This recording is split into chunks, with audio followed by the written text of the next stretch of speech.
दमन दीव के 61 हमारा मुक्ति दिन है प्रदेश का। तो उस उपलक्ष्य में यहाँ उपस्थित हमारे स्कूल के शिक्षकगण, छात्रगण और मुझे सुनने वाले अभिभावक और हमारे दमन दीव वासियों, जैसे कि आप सबको पता है 61वां हमारा मुक्ति दिन है, स्वतंत्रता दिन है।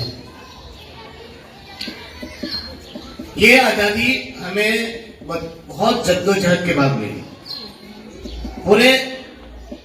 पूरे देश में आजादी 1947 को मिली, फिर भी हम 14 साल तक आजादी की कल्पना करते रहे, आजादी के लिए लड़ते रहे। आखिरकार 1961 में हमारे दमन दीव और गोवा को आजादी मिली। स्वतंत्रता का क्या मूल्य है वो उन गुलामों से पूछो जिन्होंने गुलामी की। हमारा दमन दीव बहुत छोटा प्रदेश है और छोटे से प्रदेश में जितना विकास तरक्की होना चाहिए था वो नहीं हो रहा। आज सबसे बड़ा दुर्भाग्य दिन इसलिए भी है कि हमारे प्रशासक प्रफुल्ल भाई पटेल जी ने हमारे जो प्रदेश का मुक्ति दिन था, जो सालों से प्रशासनिक कार्यक्रम होते थे, वो कार्यक्रम भी बंद कर दिए। आज हमारा मुक्ति पर्व आज इतिहास की धरोहर में दफन करने की कोशिश हमारे प्रशासक प्रफुल्ल पटेल कर रहे हैं। और वो एक नया इस गुफा लाए हैं, क्या दमन दीव को मर्जर डे के दिन पे मनाएंगे।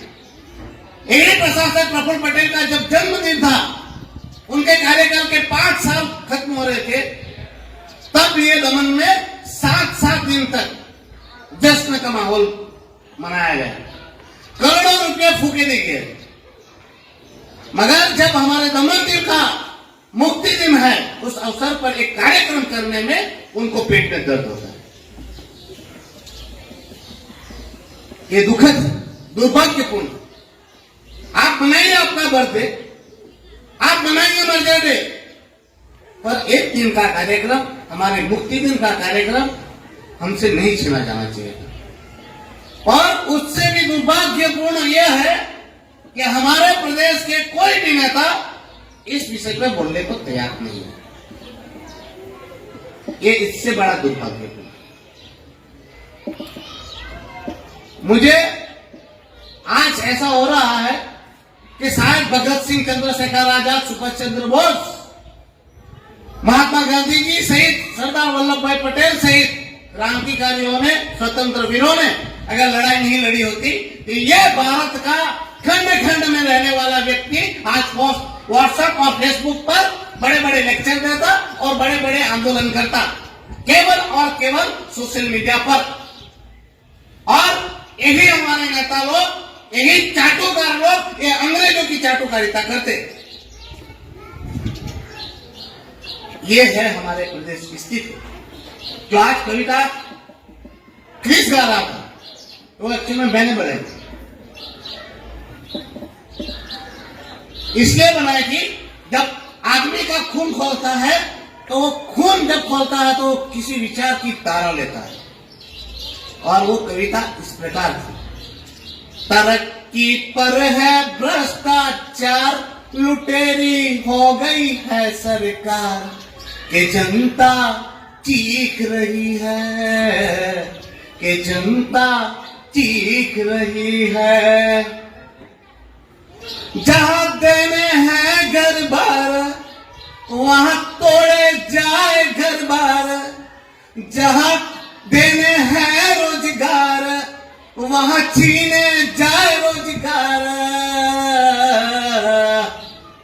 जहां देने है रोजगार वहां छीने जाए रोजगार, जहां देने है घर बार वहां तोड़े जाए घर बार।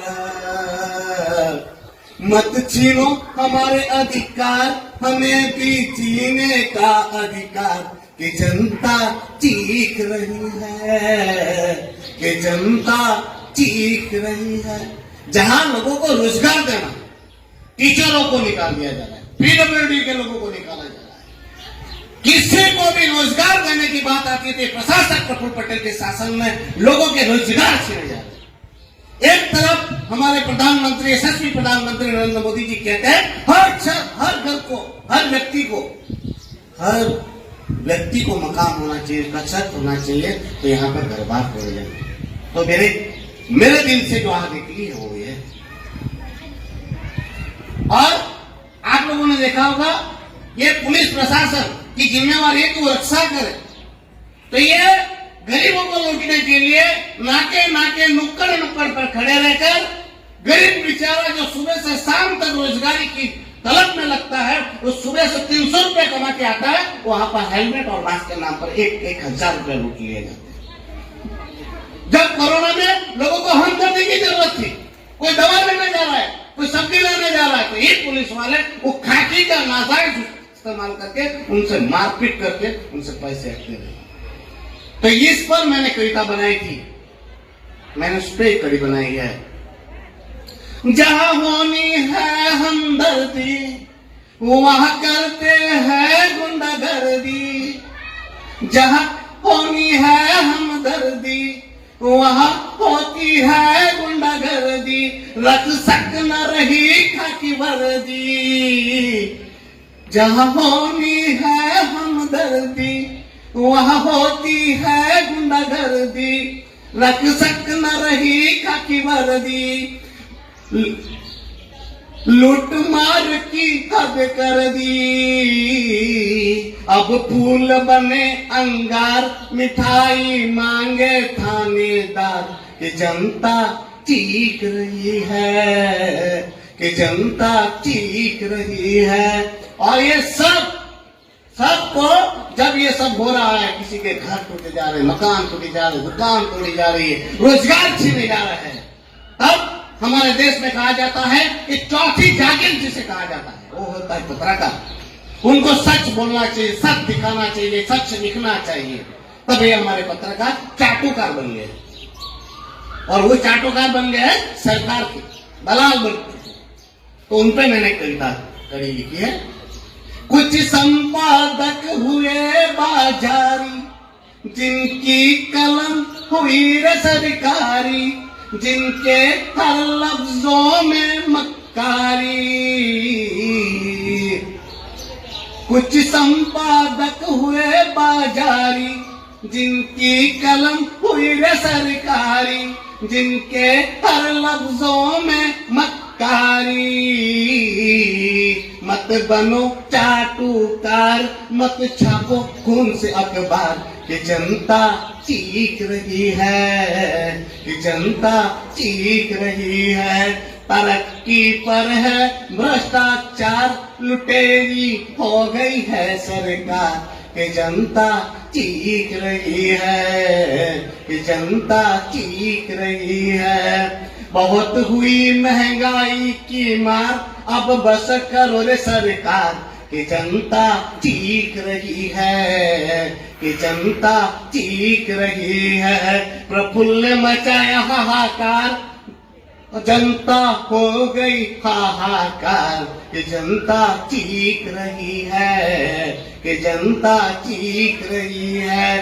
प्रफुल्ल मचाया हाहाकार, अब मची है जनता में हाहाकार। कि जनता चीख रही है, कि जनता चीख रही है। अब सुधर जाओ रे सरकार, नहीं तो उतर जाएगी तुम्हारी सरकार। कि जनता चीख रही है, कि जनता चीख रही है। ये कविता मैंने इसलिए गाई कि ये जज्बा है प्रशासन का, तुगलक के फरमानों का हम विरोध कर रहे हैं और विरोध करेंगे। ये आजादी हमारे पुरखों ने जद्दोजहद खून बहा के मिला है। ऐसे ही हमें आजादी नहीं मिली है, हमने काफी बलिदान दिए, तब जाके हम आजाद हुए। और उस आजादी का पर्व न मनाया जाए, वो आजादी का पर्व नहीं मनाने देंगे हमें। हमारे करोड़ों करोड़ों अरबों रुपयों का भ्रष्टाचार हो रहा है और हम लोग बेबसों की तरफ देखे, तमाशा देखे। मेरे स्कूल में पढ़ने वाले हर एक छात्र से मैं निवेदन करूंगा, हमारे हक और अधिकार के लिए चाहे हमारी जान चली जाए, मरना एक दिन सबको है, मगर झुकना कभी नहीं है। मौत निश्चित है, वो आनी ही आनी है, मगर हमारे आत्म स्वाभिमानों के साथ कभी समझौता नहीं होना चाहिए। हमारे हक और अधिकारों पर किसी की तरह कहे और हम बेबसों की तरह तमाशा देखे, वो कभी नहीं होना चाहिए। मन को इतना मजबूत कर दो कि आप लोगों के हक और अधिकार को कोई छीनने की कोशिश ना करे। आज मेरे वक्तृत्व में, मेरी भाषा में तल्खी जरूर है, मगर वो आज आप लोगों के स्पीच में निकल आई है, उसके लिए मैं क्षमा चाहता हूं। मगर आप लोगों के माध्यम से मैं ये कहना चाहता हूं प्रशासक प्रफुल्ल पटेल को कि ये दमनदीव उसके बाप की जागीर नहीं है, ये हमारा प्रदेश है। कोई प्रशासक प्रफुल्ल पटेल के बाप घोड़ा भाई को ये कन्यादान में नहीं मिला हुआ है। ये प्रशासक प्रफुल्ल पटेल कान खोल के सुन ले, ये मैं वीडियो में इसलिए रिकॉर्ड करवा रहा हूं ताकि मैं सर्कुलेट कर सकूं। और ये माध्यम से मैं प्रशासक प्रफुल्ल पटेल को ये मैसेज भेजना चाहता हूं, ये तेरे बाप की जागीर नहीं है, तेरे द्वारा लिए गए मनस्वी फैसले कुछ प्रशासन में बैठे हुए तुम्हारे चाटुकार अधिकारी नेता जो तुम्हारी चाटुकारिता करते हैं और कुछ मीडिया के दलाल लोग सर झुका के मान सकते हैं, मगर जहां तक ये उमेश पटेल जिंदा है तब तक तुम्हारे मनस्वी फैसलों को नहीं मानेगा। तो ये कहना है, हमारे दमनदीव के 61वें मुक्ति दिन की आप सभी को बहुत बहुत शुभकामनाएं और उम्मीद करता हूं आप लोग स्वतंत्र रहे और स्वतंत्रता का पूर्ण से पूर्ण लाभ उठाए। जय हिंद।